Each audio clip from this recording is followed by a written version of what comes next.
Welcome to Under Construction from Chadwicks, where it's all pure site talk. Yes, we like to tackle the big issues that affect tradespeople both on and off site, and also have a bit of crack along the way. And today we are getting stuck in with two brilliant young people in their trades. She's back by popular demand. We are delighted to have Shauna Doyle in with us yet again, the Tarmacing Mammy. We cannot wait to have a chat with her. There's also David Swan, better known as the Carpentry Kid. Looking forward to the chat. We're talking trades, stereotypes, and why building a career with your hands could be the best option. Let's get it done. Shauna, David, ye are so welcome to Under Construction. Shauna, welcome back. Thank you very much for having me. I'm looking forward to the conversation. Obviously, there's areas that we can chat about in different things and in your profession. But can I say, you look the part, lads. Both of you tugged out incredibly well and all only the best. Yeah, Snickers gear. Shauna, I remember us having a conversation the last time we spoke about the gear actually being a bit of a barrier to entry. Yeah. But now looks amazing. Absolutely. Like, Chadwicks have just totally sorted me out. You know, like the women's workwear now is not an issue at all. Amazing. Yeah, amazing. It's brilliant. I'm delighted because, like, as soon as something fits right through, you feel more confident straight away. I used to be wearing men's, like, you know, from the supermarket. Yeah. Trousers and stuff. Sure, they were massive. Yeah. And you never felt good in them. So now, just instantly more confident. But even as well, for people working with you, to see you coming in looking the part as well, it does set you at ease, you know what I mean? That's it. And even just like practicality wise as well. Yeah, very like, true. you know, like you can't just wear a pair of jeans or something. Like, it's the pockets that, you know, are the big safety thing. Side of it even. Absolutely. Yeah, it's great. David, for you, looking the part always. Yeah, we're kitted out in the best. I've heard a rumour you go out like that. I do you know what? And I do. I walk to the shop in me Snickers of a Sunday. I've been seeing out in the town now as well in my new Snickers vest, you know. Brilliant. No, but we're blessed to be wearing only the best of workwear, and it does stand to us, as we were only saying earlier, Sean, especially if there's a group is involved and you're all turning up, you look the part. That's half the battle as well. Yeah. You know. There used to be a Welsh saying around rugby, look good, play good. There you go. And then there was a few key fellas added on to it, play good, pay good. And so on. Yeah. But it all starts from the dress. It's a vicious circle of looking the part. Shauna, we've caught up before, but David, I might go to you. You might tell us about, a wrong word, but your journey into where you are now and just take us through it, starting out in your trade. Well, starting out, Donncha, the first sort of experience I really had in any sort of construction or anything, I was only young, and my grandfather actually taught me how to paint. So that was my first taste of anything from sort of 14, 15 onwards. Yeah. But again, like that through school, I never really knew much about trades or construction. Wow. I didn't even do woodwork in school. Do you know that sort of way? Look, I was a bit of a late bloomer when it came to the carpentry. I only served my apprenticeship when I was 21. No way. You know, so when I had left school. And at that point, first time ever been involved in kind of like picking up a hammer or a chisel or any of it? Roughly, I'd say when I had left school, I finished school now. And when I was about, say, 18, I went to Claremont Carpentry, it was. Wow. A local guy who took me on. He was actually a friend of my mother's, you know, that sort of way. Brilliant. And I got the first sort of experience of kitchen fitting and stuff like that. So from there then I ended up with sort of builders. I had a lot of experience in construction as in labouring. So I'd laboured for brickies, I'd laboured for plasterers. I'd done a lot of donkey work, you know. Tough work. So it was after years of that then, Donncha, I realised when I was sort of 20 on 21, I actually made the decision that I wanted to go down the route of an apprenticeship, you know, that sort of way, which was very tough at the start because I was on a decent wage working for a builder. Of course. And for what I was giving up, especially being that bit older then as well. Yeah. But that's again, one of the best. Fate. Yeah. And again, I didn't have much experience in actual finished carpentry, the stuff that I do now. You know, that sort of way. It was more of a general site work more than anything, you know. Did you enjoy it though? I did. Did you get the graw straight away? 100%. And you know what? I was very thankful because I think if I had left school and went straight into a trade and not knowing what was involved, I don't know if it would have led me to where it has today. As I said, I've had that 3 to 4 years experience before actually settling down and deciding that I wanted to do carpentry. Amazing. You know? Yeah. Because sometimes you can need that bit of space. Shauna, Yeah. Unfortunately for you, it's in the family business. Yeah. You weren't given a whole lot of space. It was probably No. dictated to you from a young age that... Well, like, it's a funny one because it was and it wasn't. Like, I was exposed from a baby, like, the whole way through. The site's next door to my mum's house, so I was always there. Yeah. But I was never pushed into it or anything. Oh, brilliant. Now, my brothers might say different. Yeah, That they yeah, were yeah. probably encouraged more than I was. Yeah. Just, I think, naturally just being a girl. Do you know, that kind of way? You've had the most interesting pivot of all time, though. Yeah. You went from, like, beauty industry into tarmacking. Like, it's incredible when you say it. Yeah, like, it is definitely a big change.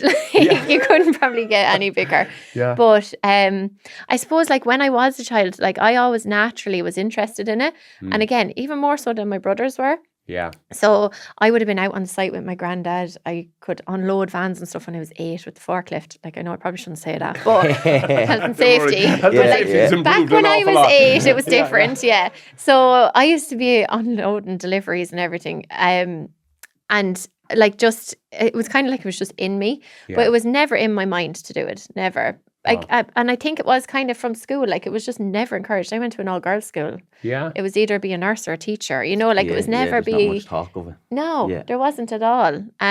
So like, there was no woodwork in my school, or, you know, there wasn't even that much exposure to it.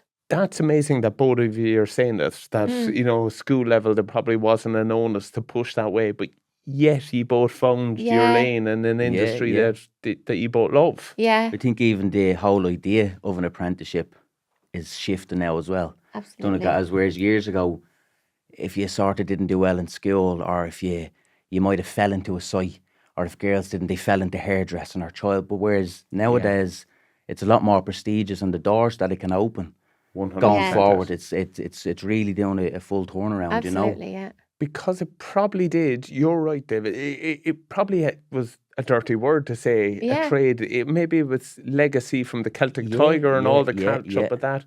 But people, you're right. It's really evolving now to be a sought after career. Yeah, absolutely. It was like it was frowned upon early, isn't it? 100%. It was.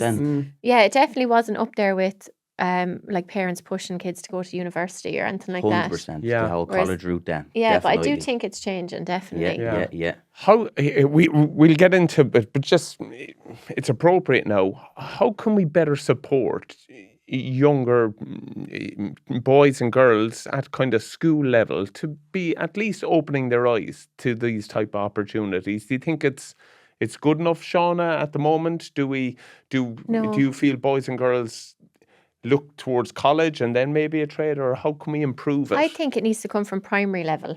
Okay, so, very like interesting. a lot of people are, and like a lot of people will be pushing it for secondary schools, but I think from primary level, they need to see it. So like a big thing that I would say I do is I will go and collect my kids in my work clothes. Brilliant. So that they aren't dropping to school. I don't get to do it often, but when I do, in my work clothes. So it's mainly so the little girls can see that, that Mammy's a builder. Do you know? And even I was on the news this year for International Women's Day, and the school showed it. And I was like, that's brilliant, because they're showing all the kids that this is something you can do. Yeah. So I think it needs you need to plant the seed from that age that it's not unusual. And like, I love that my kids will never find it unusual to see a woman on a building site. Yeah, it's brilliant. Yeah. And I just think if you can see it, you can be it, you know, and like that is purely what needs to be done. Of course. It's so commendable by you, though. You know what I mean? I know in ways, but it's going beyond as well. It's realising, I have to champion for young girls so that they absolutely. do see it. Do you feel a responsibility in those ways? Well, like, I suppose I wouldn't think of it like that, but I do want them to see that you can do it, and you can be a girly girl and do it. You know, like, it doesn't, like, anyone can do it. And especially if they can see that I do it, like, everyone can do it, you know? Yeah. But it's one of the areas we're even seeing it in sport. The Women's World Cup this year was brilliant. Yeah. And I look at Leona Maher, the American player, and she's there, I'm a girl's girl. But when I go out on the pitch, I want to run over you. Yeah. And you're there like, that's it. go on, you can have Queen, them give both, it to 'em. 100%. Yeah.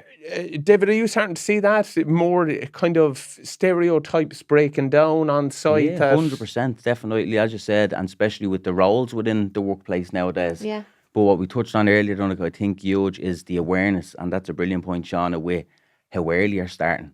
That it's not just a thing, whereas we're talking about trades or apprenticeships in 4th and 5th year in secondary school. Yeah. Do you know, that sort of way, if it was spoke about a lot sooner. And as well, I think if we could incorporate, especially into schools and kids, maybe more workshops and actually hands-on, whereas we bring these kids out, and it's something I'm looking into personally myself, Donncha, going forward, is I'd love to be getting into these schools and talking like a normal Joe Soap to the youth. Of course. And saying, as you said, if I can do it, there's nothing stopping you. And again, the classroom, it's a brilliant place, but a lot of learning can be done outside of the classroom with your hands. Yeah. And a lot of kids then as well learn differently. Yeah. So for the kids who are outside that bracket of school, college route, pressure, exams, they mightn't do as well in that situation. Whereas if you take them out and show them what else is there, I think it can go a long sort of way, you know. I totally agree. I think like trades and even sport, there's a certain type of girl or boy within the classroom that might actually straight away identify with it more so than 100%. head down into the books. Yeah, and then if you yeah. make it of interest, they'll put their head into the books to make sure they can better 100%. themselves. Yeah. Again, it might be different aspects, but again, it's the same idea. Yeah. You're putting confidence in kids, you know. Yeah. Do you find that, Shauna, that's a really important part of it, the kind of confidence to step out into kind of trades? Yeah, and that's, again, I think if they're aware of it from a very young age, it doesn't even take confidence. Yeah, Because it's just normal. You know. Yeah, they know more about it. Like, Yeah. Whereas, like, say, like I just focus on the girl side of things, you know, Course, just dead right. naturally. But like a girl in 5th or 6th year at the minute, it's still probably quite a big thing to say, I'm going to go and be an electrician, or I'm going to go and do an apprenticeship afterwards. You know, I think at this time, as open as we all are about it now, and it is more encouraged, I still think it's probably still takes a bit of courage to say, I'm going to do this when I leave school. Yeah. Definitely. There's That's still your that little choice. bit. It's not something you're going to fall into. Yeah. You So I know? think it's definitely a work in progress. Yeah. And it probably does take confidence for the older girls and boys leaving school kind of now, than maybe what my kids will hopefully when they come up, it'll be. But the opportunity is there for them now, isn't it, really? Absolutely. Like, it is a great time to be Absolutely. getting Sure, involved. they're calling out for them. Yeah, it's funny you mention it. My nephew is an electrician, and a few of his buddies were looking to head to Australia. Yeah. An awful lot of them struggled to get the visa, whereas they were all saying, we open arms for a Sparky, you know? 100%. And just that ability to travel, which probably wasn't the case before. No, that's it. Like, I think with the apprenticeships, although we want them to stay here, like, Yes, to of be course, realistic, everyone has to travel, or if that's what they that want bit to of do, life like, experience. encourage it. Yeah, but you want them to come back. Like, I think that's what they need to work on, is getting them back. Yeah. David, take us back. You're going at that point, 21 years of age. You're right, it is a bit of a jump back. You're earning nice money and then having to go back in and take on a trade. Just tell us a little bit about that, and just starting out. Do you know what, Doug? It was probably one of the toughest decisions I'd ever had to make, but in the sense it was only when I had made it, and say 3 to 4, maybe 4 to 6 weeks in, and I hit home then. Yeah. Starting as a first year, as I said, sacrificing that wage. I started on a small wage. I think it was maybe 180, 190 euro a week. Okay. So when I was a first year carpenter, I done probably more power washing, painting houses and filling skips than I did actually carpentry. Wow. In the sense that, when you're a first year, a lot of it's a lot of learning and workshop and tools and stuff, but there's no confidence involved. Yeah, absolutely. So you're not out doing your nixers, you're not out hanging doors, you're not out doing floors. And I remember then having the responsibilities of your couple of bills, trying to hand up the few quid at home, and saying, all of my friends, I was looking around and saying, do you sort of have it figured out? I was saying, I'm a bit late to the party here, do you know what I mean? But then, on the other aspect, I also had friends, a good friend of mine, he was straight into an apprenticeship after leaving school. He was probably one of the first lads qualified out of all of the groups. And as soon as he was qualified, he never went and done plumbing again. He's a postman. He'd never look back. Oh, he loves his job. Yeah. Do you know that sort of way? So again, I'm thankful of the time I did take in the sense that I knew that that's what I wanted to do. So, like, I came across a lot of young lads in FOSS, phase 2, 4 and 6 is off the job training. So you meet all these guys in training facilities. And I remember meeting 2 or 3 sort of young lads, and you knew by them, Donncha, that it wasn't, they didn't want to be there. I think the dad might have sent them, or the brother was a Sparks. Yeah. Whereas the difference between the couple of lads who chose to be there, I wasn't there to mess about, Donncha. I was 21. I already felt like I was behind. Yeah. So I was here to let's get this done, you know, that sort of way. Amazing. You have to have that bit of want, I think, in you, which is huge, because it's a big commitment to take in mind 4 years of your life if it's something that you're slightly unsure about. So that's why I'll keep going back to the hands-on. If we can get these kids or the youth in first, second, third year, sixth class, trying out these different trades and saying, well, do you know what, actually that is for me, or I know that's not for me. Yeah. Rather than when we come out of school, let's try it and say, oh no, I'm not into that. Yeah. I'm not into that, you know. It's amazing you say it though, because if you look at a trade from that, like the way the environment is changing, the days of people working in one job forever, I feel, are gone. I think people are going to find different things. And to arm yourself with a trade, you know what I mean? No matter where you go, you might go into the business sector or whatever it is, but learning those lessons and having 100%. Those skill sets will stand to you forever. Yeah, and it's even a lot of, say, the social skills of things. Like my apprenticeship and through my training, even on the, say, skills-wise, hands-on, you're paid and you learn as you go. But more so what it taught me about myself, and it gave me actually a lot of confidence. Because say when you get rid of the roles, Donncha, between, say, I'm the carpenter, you're the customer. Yeah. But at the end of the day then, we're just 2 people. I'm knocking on your door to introduce myself. Or a lot of the time we could talk for 2 or 3 weeks in advance before I'm even on your job. Yeah. So there's a lot of social side of things as well, which I think the trade has taught me a lot of, you know. Shauna, do you find that even doing the opposite, crossing over from the beauty sector, you know, like, was there a skill set there that, you know, I suppose that kind of public relations side of it? Yeah, sure, look, I could talk about holidays and where are you going out at the weekend, no bother. But yeah, no, I think it takes a certain kind of personality then when you're speaking to customers to be relatable and to just, like, be able to talk to people. Do you know, like, you do need that, absolutely. Yeah, life skills. Yeah, because you need to be able to, like, you're working in someone's house, they're giving you a lot of money. Yeah. You have to be able to deal with, like, if there's a complaint, like, you have to be able to deal with it in a professional manner. Yeah. And like, we are very big on communication. So from the minute if you call me, you want a price for your job, we'll explain, like, we'll hopefully get out to you next week or whatever.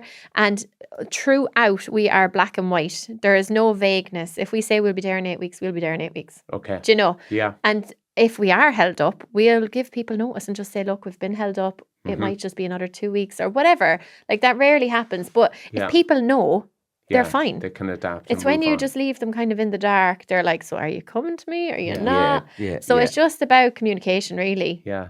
Do you find that's an area that you kind of excelled for your family in terms of the family side of the business, having that kind of...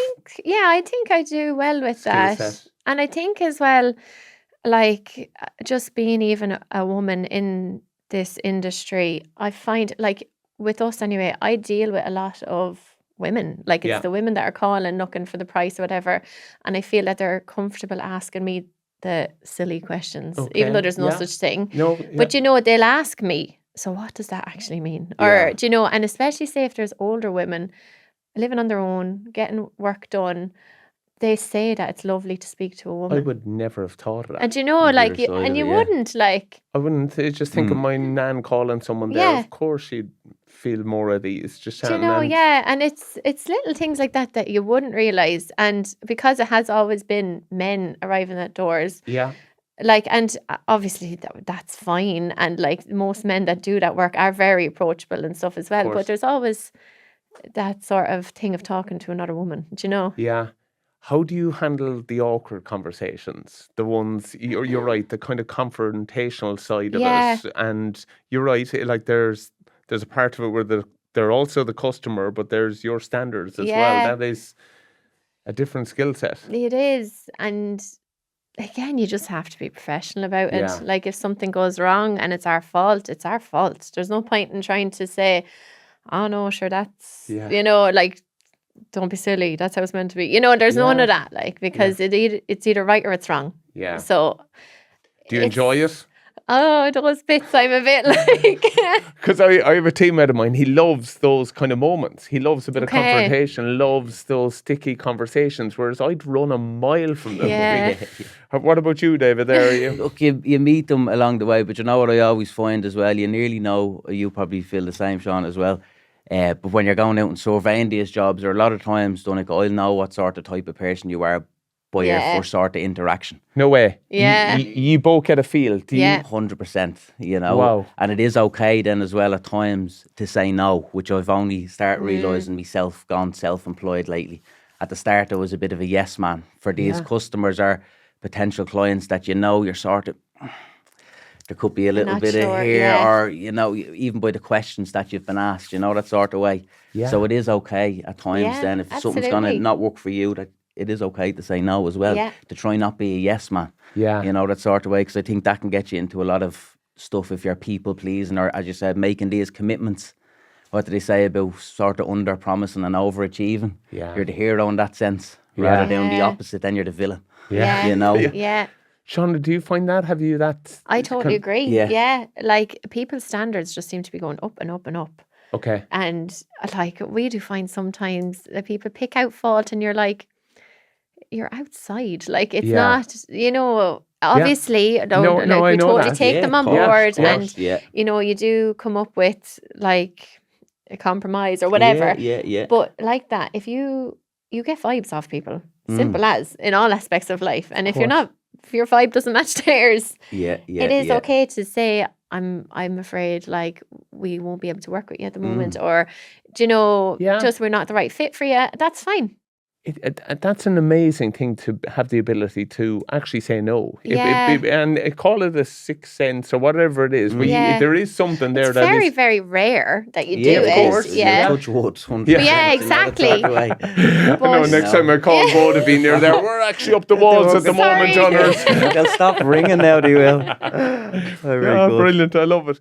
But tell us the other side of that, Shauna, the family dynamic, you know what I mean, in terms of difficult conversations there, and then being able to park them and leave them at work, as opposed to bringing them into the house. But that's what we do. Oh, do you? Yeah, because it's my dad and my uncle, and we don't always see eye to eye. We do majority of the time, thankfully, and we will have words at times, but then we'll go and sit in the car and just be like, geez, that's going all right, isn't it? Yeah. We're like, you know, just leave it there. Brilliant. Yeah. What a great way. And did you have to address that in terms of... I think it's just kind of naturally happened. I think my dad and my uncle have always kind of been that way. You know, they might not necessarily agree on everything, but they work well together. Yeah. And they're able to then leave it there. And, like, we might have a really bad day on the Friday, but we could have a family wedding on the Saturday. Yeah. So you just drag through. You just have to leave it. Soldier on. Yeah. Do you know, like, so it works. Yeah. How do you find that, David, not bringing the work home? You know what I mean? Walking in the door, you've 2 under 2, isn't it? 2 under 2, yeah. Frankie, my firstborn, now he's 2 and 4 months, and Rudy, my second, is 4 months. Oh, geez, you're on it. Oh. Both of us mess up a job. Don't get me wrong, the most rewarding thing we've ever done. Of course, no doubt. But the most difficult thing as well at times. You're at the tough stage. Especially with how timing-wise it worked out for myself, Donncha.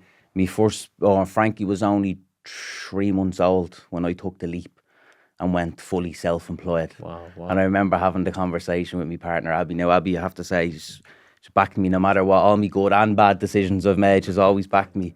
But in the sense, I remember having the conversation and I sort of going, like, whoa, is this what we're doing? Could we not go get a job with someone else, or could we not do? So in that sense of taking the leap, it was a bit daunting at the start. But then Abby Wood, she'd give out in the sense, you see, I love what I do, Donncha. See, when it comes to the admin, the pricing, the drawings, right? I'd have Abby in the evening saying, would you not put that book away? Well, you're not in that book again. Yeah, okay. I'm saying, but see the way you go watch your Desperate Housewives or your Beverly Hills. I said, I get into me book. I said, I genuinely love if I have 20 minutes free there, if you're having a cup of coffee and the kids are settled, I'd get a bit of stuff done in the book. Because I genuinely enjoy doing it. Now, in saying that, there does have to be a cut-off point.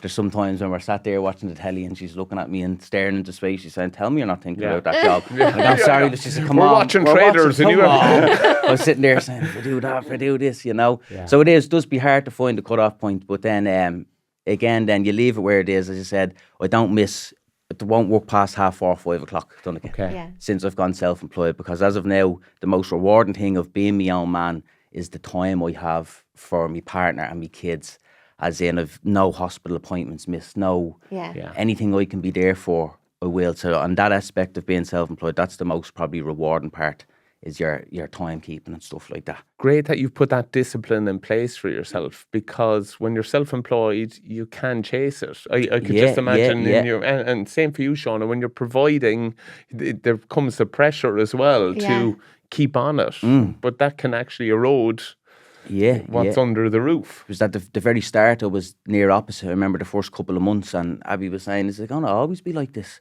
As in, I was so hectic and me timekeeping, and then I was doing Saturdays, I was doing a couple of evenings, and I was saying, "This isn't really what it's all about, is it?" You know, and I understand the stress and the rush, but I have another friend of mine, and we do speak a lot, and he was saying it's great. He loves the whole self-employed, it's being your own man, the money you're making, but what he was missing was the time he was missing with family. Of course. So he was one end of the spectrum and I was the other. So I think with the conversation we're having with ourselves, we're nearly teaching each other, well, you need to calm down a bit and be a bit more present.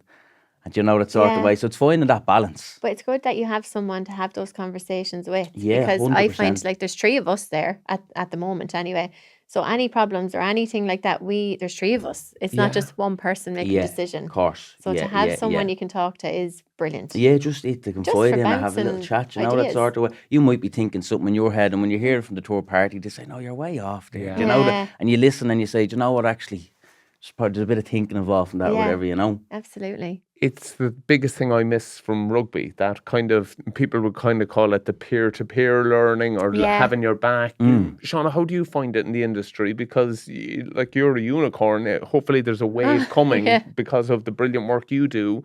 But how do you find it for chatting about, you know, being a woman in the workplace? Have you people that you can lean on? Have you peer-to-peer learning? There's a few girls like I've just met through Instagram and stuff but we don't really talk about those things. You just kind of get on with it, you know, yourself, like. So in that sense, there isn't really anyone that I would talk to about actually being a woman doing this work. And but then I know we all, like any women that are doing it, we come up across the same struggles and same issues, you know. Yeah. But again, like, I'm very lucky. My dad and my uncle are my boss. So, do you know, if there are issues, I just tell them. And it's grand. It might be different if I was working for some other company that I wouldn't have such a honest relationship with. You know, like it would take quite a while to build up to that. If you were starting off new, would you bring it up with them? You know?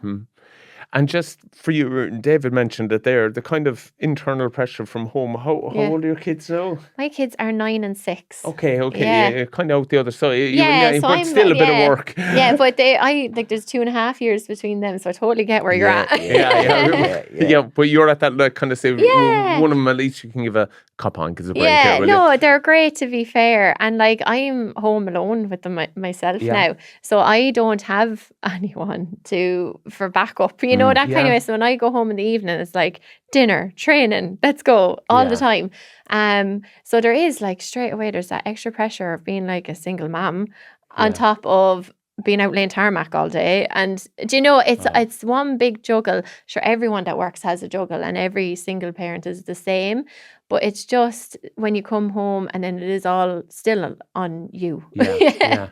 Have you a few things in place like that? You don't go half full? Like, just did you have to put things in place to make sure? No, that was kind of the way the lads were doing it anyway. They don't work past 4:30 as well. It's usually 4, like, and 3 on a Friday. So that's always been the case, which is great, because I don't know what I'd do otherwise. But like, I start work at 7:30. So my mum comes and gets the kids ready. Like, I'm very lucky. Like, I have a village, you know, to help me. It absolutely takes it. And only for her I wouldn't be able to. Sure, I'd be starting work at like 9:30. The lads have 2 hours work done at that stage. Do you know? And you're coming in, you know, kind of what's going on, or where are we? It's great you have that support network off it as well, Yeah. that they're willing to nearly back you as well, Oh, and realise this absolutely. is so important that you're doing Yeah, this. absolutely. I'm very lucky. Yeah. Yeah. In terms of challenges in the workspace, we chatted on the last pod, that was in around International Women's Day. Yeah. Have things you felt improved for women on site over the last few years since we last caught up? So yeah, like things are definitely getting better. See, we do a lot of private work, so we're not very often on building sites. Okay. But if we are, I'm still probably the only woman there. Do you know? Yeah. So like I think last time I spoke as well about toilet facilities, like that's like if there's a portal out there, I'm delighted. Yeah. And most women would be like, I'm not going near that. Yeah, Whereas if there's one there, I'm delighted, because if there's not, sure, there's no other option. Is that still one of the biggest challenges? It would probably Facilities like that? Yeah. But it is getting better. Yeah. Yeah. Definitely. David, for you, in terms of chatting about trades, and you've done a bit now with Chadwicks, I must say I do enjoy watching both your stuff, because it gives us the insight, but just that the use for both of you of social media has been quite important, hasn't it? Even I do pinch myself sometimes now as well, Donncha, with the power of social media.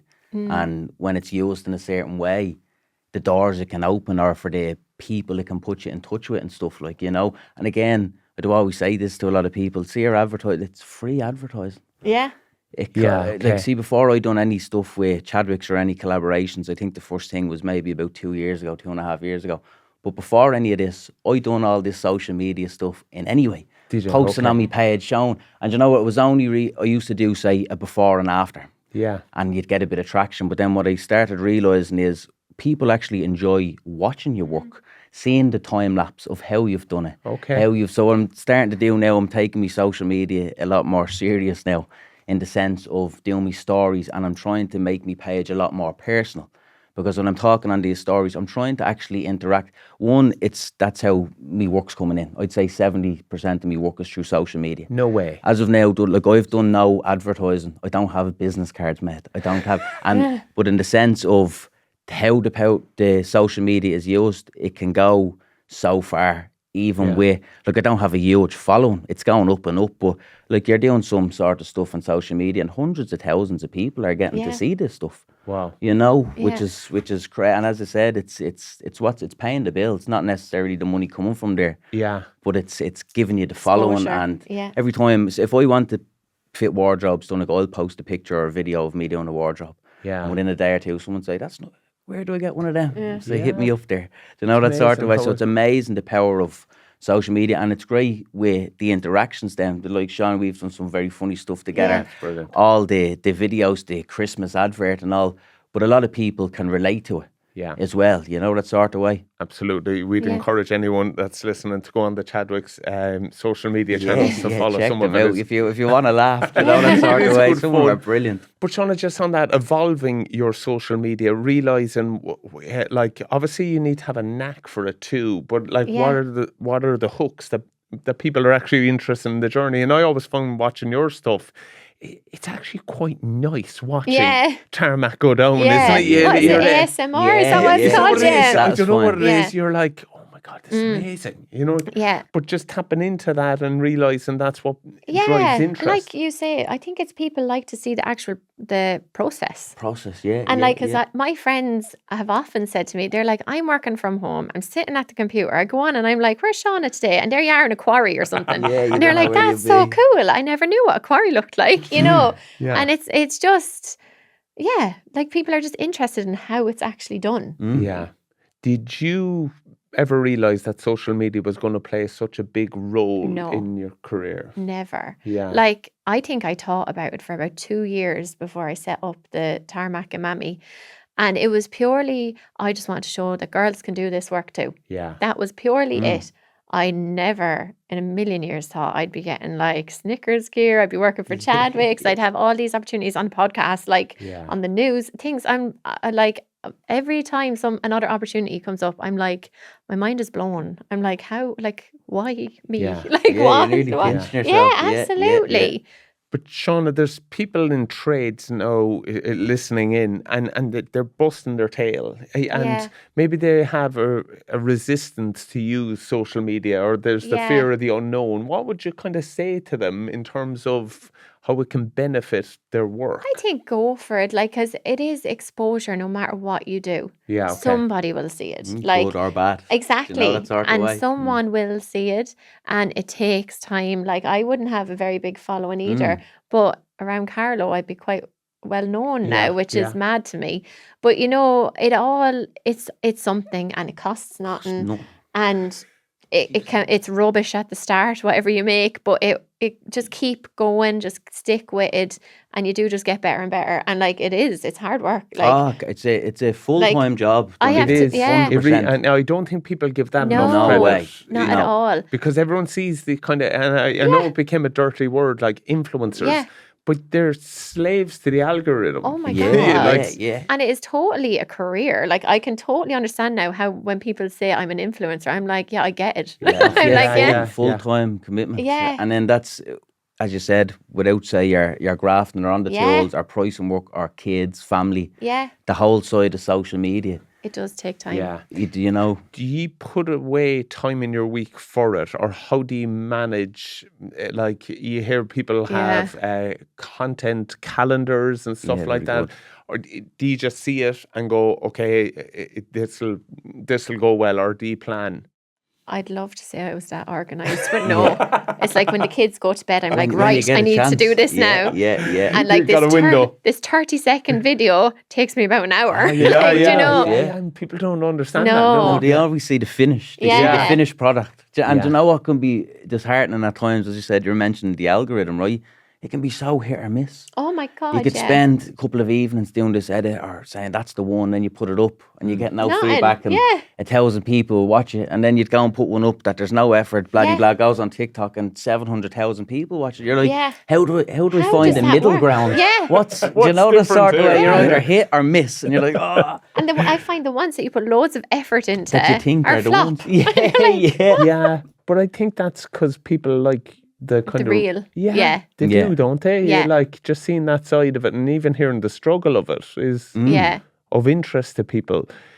Do you mind me asking, if someone's listening now and they'd like to dip their toe into social media a little bit more, in terms of, we all chat about the toolbox, but is there any kind of, be it apps or facility things that you would recommend for someone starting out? Or it could be as much as a ring light or a mic. Is there stuff you think you need to have for your toolbox? Well, a decent sort of setup, especially if you're doing a lot of recording and stuff, so your decent camera, ring light. But what I would say as well is the main thing, fair enough, your setup, I think it's about being consistent and in what you're posting or what your message is. Okay. That you're not hit or miss. You're talking about one thing one day or the other, that you're consistent in what you're posting and what you're trying to get across. Because it doesn't happen overnight. Okay. You know, that sort of way. That's real good advice. So, it like, just in your game, you've nearly picked an area that you want to, and you'll not repeat, but you'll bang it home. That's your niche, and especially what I find within the trades. Then again, I can only sort of speak for myself, but within carpentry is such a vast and a broad trade. Between your first fix and you've lads doing building, carpentry, roofing. I like the second fix and the finish side of things. It's more so cabinetry, but then you can go into furniture making, shuttering. So it's such a big, vast. So yeah, you can be a jack of all. But what I found personally is that when I went and picked my niche and said this is for me and this is what I'm sticking at, it's sort of snowballed from there. That people, this is what you're known for. Yeah. Do you know, that sort of way, rather than I do little bits of everything and people are unsure what you're really about. You know, that sort of way. Yeah. Shauna, what do you arrive with? Ring lights, steam rollers, you know what I mean? I just have a tripod.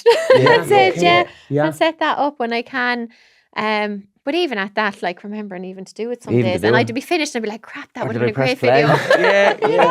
Yeah, record that. I've done it there not too long ago. But you don't want it to get in the way of the message or the work either. And like that's the thing, like, we are actually on site working. Yeah. Like, it's not our job, like, to be making these videos. So to actually remember to do it is another thing as well. Yeah, but it's having your message, knowing what you are trying to show. Yeah. Like this, being clear about it. Shauna, I genuinely do hate chatting kind of gender stuff, but Yeah. can I ask about the different messages you probably get from when people do see some of your stuff? Because I could imagine like that, because you said see it to believe it. Yeah. And that's where some people will only get access to seeing it. So seeing you doing stuff on social media, how has that been received? Like, thankfully, very well. Yeah. The time I was on the news, I got absolutely annihilated. No. Yeah. No way. Yeah, absolutely. On RTE's, like on they shared the clip or whatever. The comments on it, some of them are brutal now. But it's things like, oh yeah, sure, working for daddy's business. And I'm like, well, sure, my dad took it over from his dad. Would you say that to him? No, it's because I'm a woman. Like, what? Like, it's the troll. You know, the people, they're so brave saying it. Yeah, of course. Keyboard warriors. And look, I'll be honest, we see it in sport the whole time, but it's disappointing to hear. Oh, it is. And like, I remember that time, like, it doesn't bother me at all. Like, you can say whatever you want to me. I've been working on building sites for 8 years. Like, I do not care. Genuinely there, Shauna. Genuinely, it doesn't get in I on laugh you. at them. Like, I'm like, Well, will you get a life? You know, I really don't care. But it's for me then to be like, I'm trying to encourage young girls into this. Like, thankfully, no one really says anything like that to my face. Yeah, I've had a few things like, oh, what are you doing here? And I'm just like, working, what are you doing here? You know, like I've very rarely had anything said to my face, but it's when it's something like that and you're like, I don't want some young one now at home looking at these going, oh no, I don't want to do that. You know, so it's things like that that I'm like raging about it, but it doesn't bother me. That's so disappointing to hear because I thought it would actually be the complete opposite. That is the avenue to throw bouquets and actually If I saw them on the news, some fella working in a beauty salon, I'd be like, geez, fair play to him. Why would that affect me in a negative way? Like, why would I care? Like, in a bad way, do you know?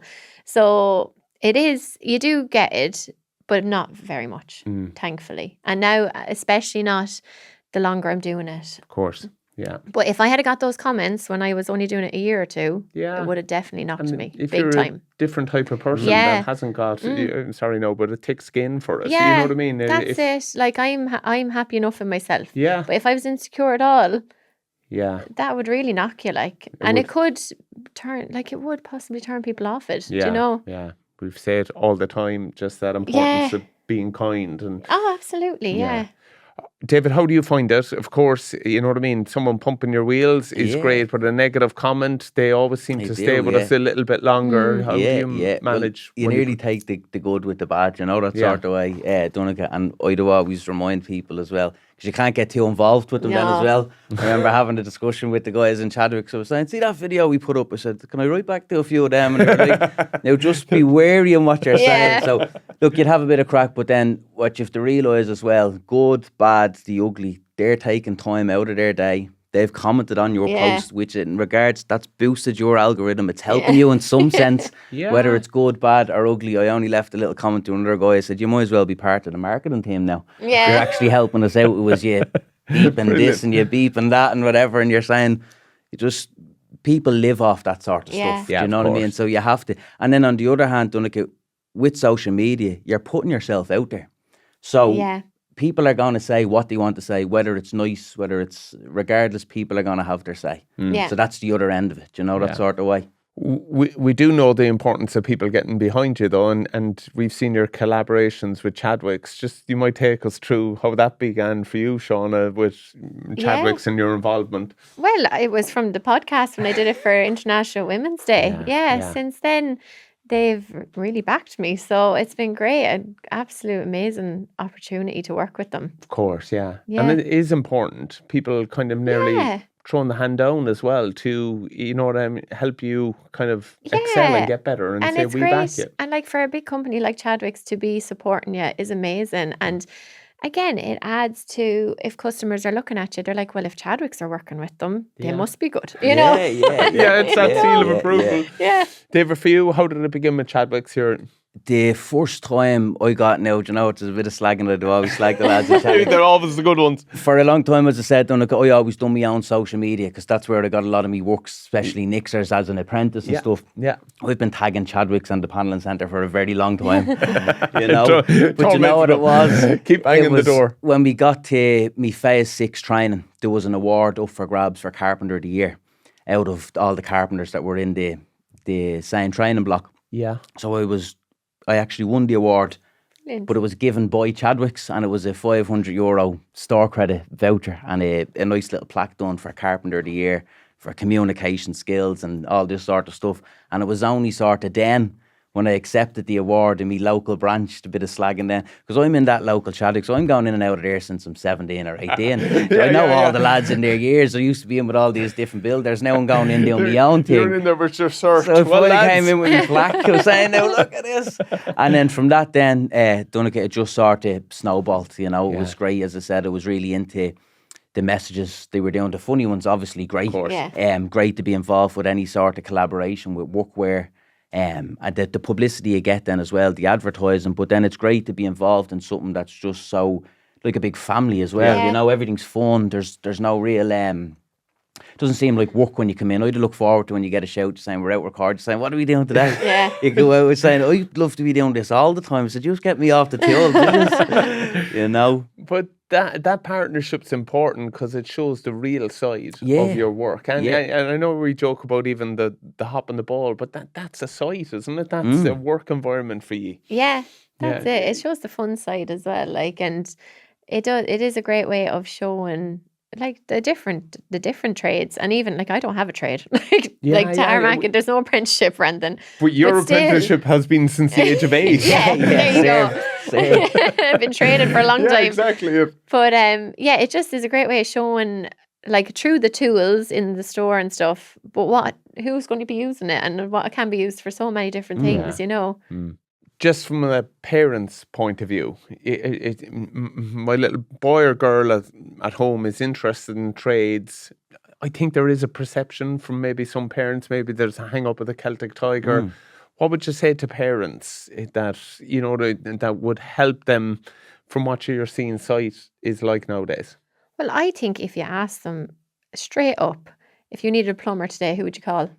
And they'd probably be like, I don't know. And then you're like, well, there you go. What's it going to be like in 10, 20 years' time? That the trades, they're going to be always in demand. Yeah. And I think even more so now than ever, because a lot of the tradesmen are getting on and retiring, and there isn't younger people coming up the line. Yeah. So I just think if they realise the money that can be made, the demand will be there, they can travel. I think it's just something that should really be encouraged. Of course. Yeah. For you, David? Yeah, and as we said earlier, Donncha, with the whole stigma of, well, when you didn't do well in school or you weren't, say, quite academic. But kids all learn completely different ways. Do you know that sort of way?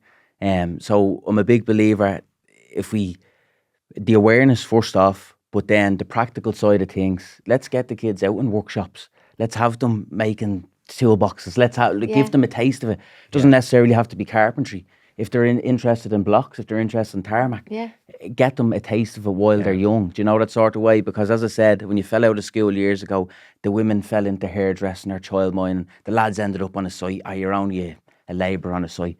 But nowadays, where these apprenticeships can lead you, we're sitting here dressed in the best of workwear. We're talking to Donners. Look at us talking to Donncha. Do you know what I'm saying? But it can go a long way.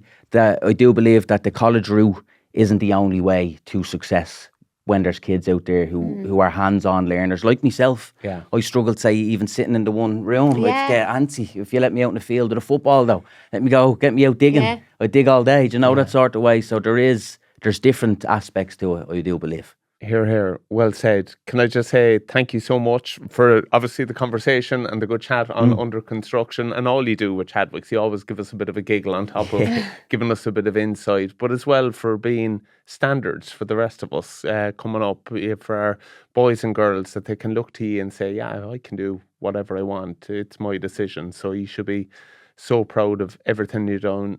Continued success. Looking forward to watching plenty more of your social medias with Chadwicks, and you might give us a shout out to your own Instagrams or social medias. I'm right, the Tarmacing Mama. Yeah, Tarmacing Mammy. Yeah. Mammy, sorry. Yeah. Be different in Cork. Yeah, and you'll find that on Instagram, isn't and it? TikTok, yeah. And TikTok, yeah. Very good. So go give that a follow. Thank you. Yourself? For myself then, my Instagram and TikTok handle are at the Carpentry Kid. There we go. Get after the two of them. Shauna, David, continued success. Thanks so much for joining us on Thank you for Under having me. Construction. Thank you. That's it for this episode of Under Construction with thanks to Chadwicks. A massive thank you to you for listening. Also to our fantastic guests. If you'd like to subscribe or follow, we'd really appreciate it. Or you can hit the like button. See you next time.